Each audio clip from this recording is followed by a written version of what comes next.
l'heure est venue pour mon classement, mon top 5 des montres connectées compatibles iOS cette fois-ci. Vous avez peut-être vu, elle est peut-être sortie avant, peut-être elle sortira après, ma vidéo de mon top 5 des montres connectées compatibles Android. Là, c'est l'heure de iOS. On va voir, bah voilà, ce classement, peut-être vous vous en doutez. Dans tous les cas, c'est parti. Merci en tout cas d'avoir été aussi nombreux à soutenir ma chaîne depuis septembre. Là, on a fait des vues, ça vous a intéressé. Vous commencez à tous vous intéresser aux montres connectées. Et je suis heureux parce que, bah, je ne vais pas dire que je suis le spécialiste des montres connectées, mais je suis un fan absolu des montres connectées. Ça occupe 75% de ma chaîne. Faisons ensemble que cette chaîne devienne simplement la référence des montres connectées. Merci de partager, de liker, et c'est grâce à vous que ça le deviendra. Quel est mon top 5 ?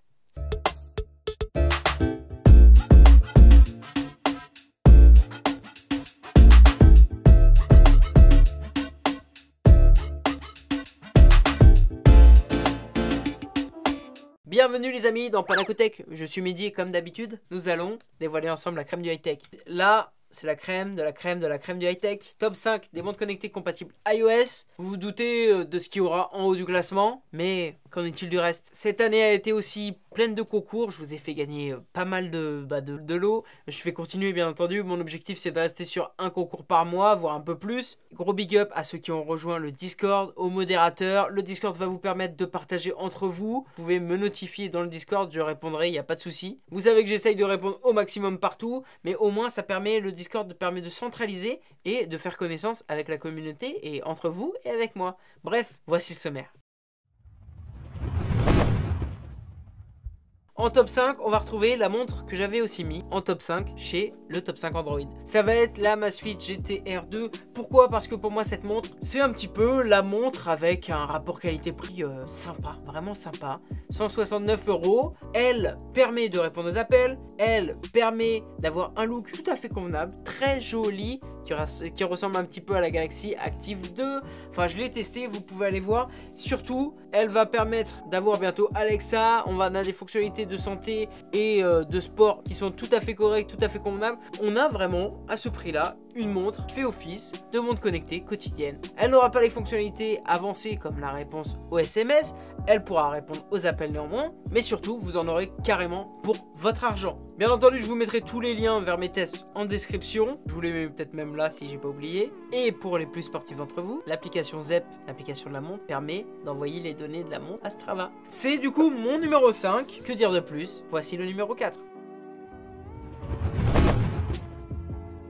En numéro 4, bon, on est sur la même base du classement que sur Android, ça va être la ScanWatch, la ScanWatch Withings. C'est un petit peu l'ovni de ce classement parce que c'est une montre hybride, elle va vous permettre d'avoir un suivi de santé tonnerre, suivi quotidien, suivi de sommeil, suivi cardiaque, suivi de sommeil hyper avancé, avec la possibilité d'avoir un suivi de respiration, voire bientôt, ou c'est déjà le cas, ça dépend quand sort la vidéo, un suivi de l'apnée du sommeil. Elle vous permettra aussi d'avoir ECG, calcul SPO2, bref, c'est la montre hybride par excellence, super belle, écran saphir, qualité al dente. Elle ne vous permettra pas autant de fonctionnalités que ce qui est après sur le top 3, sur le podium, mais elle a sa place moi dans mon top 5. Je vous avais dit que je vous ferai une petite vidéo avec mes montres, ma routine montre, ma semaine montre, les montres que j'utilise tous les jours. Je tourne entre 3 montres, je vous expliquerai ce que je fais avec. Bref, la ScanWatch est dedans, vous vous en doutez. Je trouve que une montre hybride comme ça est super complémentaire avec une montre écran. Une montre écran, moi j'appelle montre écran comme toutes les autres, avec un écran tactile. Dans tous les cas, c'est le numéro 4. Passons au podium, le numéro 3.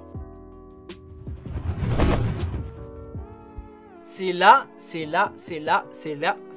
où ça se complique. En numéro 3, la montre, une des montres que j'ai vraiment appréciée cette année par rapport à son prix. Enfin, elle m'a pas non plus, elle sort pas du commun, mais c'est l'Apple Watch SE. Pourquoi? Bah parce que vous le savez, pour moi quand même, les Apple Watch c'est les meilleures montres pour votre téléphone ou pour votre iPhone. Ce qui est logique, le système d'exploitation d'une Apple Watch, WatchOS, c'est pour moi le meilleur système d'exploitation pour une montre connectée actuellement. C'est au-dessus de Wear OS, au-dessus de Tizen OS. Néanmoins, on a encore la grosse difficulté de l'autonomie comme on a sur Wear OS. Alors l'Apple Watch SE, c'est la version premier prix, on peut dire ça comme ça, la version entrée de gamme de l'Apple Watch. Celle-ci va reprendre tout le design de l'Apple Watch série 6, va enlever quelques fonctionnalités comme le calcul SPO2, le CG et l'écran permanent. Bref, c'est un très bon compromis, rapport qualité-prix Apple. Je la conseille, je peux que la conseiller. Elle ne sort pas forcément du commun par rapport à la 5 et à la 4, c'est le même design aussi, mais elle fait totalement le job. Vous savez pas quel smartwatch prendre avec votre iPhone, vous, ça ne vous dérange pas de recharger votre montre tous les jours, bah, prenez la Apple Watch SE, vous allez avoir vraiment une continuité de votre iPhone sur le poignet. Vous pouvez même prendre une version 4G pour poser votre iPhone à la maison et faire tout, faire la plupart des choses et surtout vous dépanner avec la montre lorsque vous allez vous balader, faire du sport. Bref, c'est la place numéro 3. Alors, il reste quoi? En numéro 2, ce n'est pas l'Apple Watch Series 6. En numéro 2, c'est la Samsung Galaxy Watch 3. Et oui, même si c'est une Samsung, elle est pour moi assez compatible, même presque totalement compatible avec un iPhone. Elle va vous permettre d'avoir une multitude de fonctionnalités, un store aussi, et surtout un design circulaire. Parce qu'il faut aimer le design rectangulaire de l'Apple Watch. Là, on a un design, mais pour moi, designement, si ça se dit designement, mais stylistiquement, si ça se dit, elle est plus belle qu'une Apple Watch. J'aime beaucoup les montres circulaires, et là, avec la bague rotative, mamma mia, mais que belle là, elle est superbe. C'est pour moi le coup de cœur de l'année au niveau du monde connecté. Bah, pourquoi elle n'est pas numéro 1? Parce que l'écosystème, je dirais juste écosystème. Si vous avez un iPhone, enfin vous allez voir c'est quoi le numéro 1, mais vous en doutez, si vous avez un iPhone, c'est sûr que vous allez être totalement compatible, mais vous n'allez pas avoir l'écosystème que vous pouvez avoir avec une Apple Watch. Je ne saurais pas comment expliquer, mais même si pour moi Tizen OS est un très bon OS, c'est quand même un poil derrière WatchOS. Bref, je vous invite à aller voir mon test complet de cette Samsung Galaxy Watch 3. On a une montre qui saura être très belle, avoir un très bon suivi quotidien, avoir un très bon suivi de santé, très bon suivi sportif. C'est une montre, la montre généraliste par excellence, circulaire. Passons au numéro 1.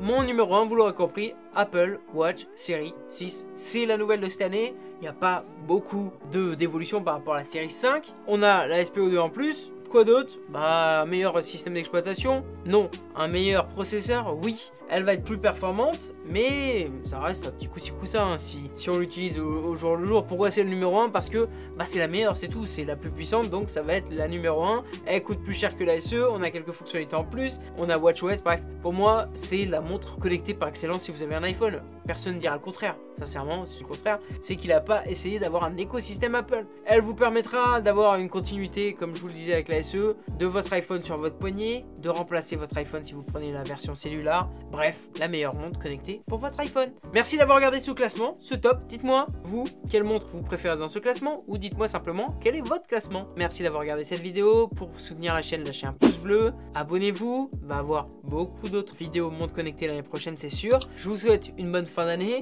Bien entendu, vous allez avoir des vidéos jusqu'à la fin de l'année. Moi, je fais pas de vacances. Les vacances, c'est pas pour Panacotech. Bref, merci d'être autant présent. Je vous remercie une nouvelle fois. Grazie mille. À bientôt sur ma chaîne.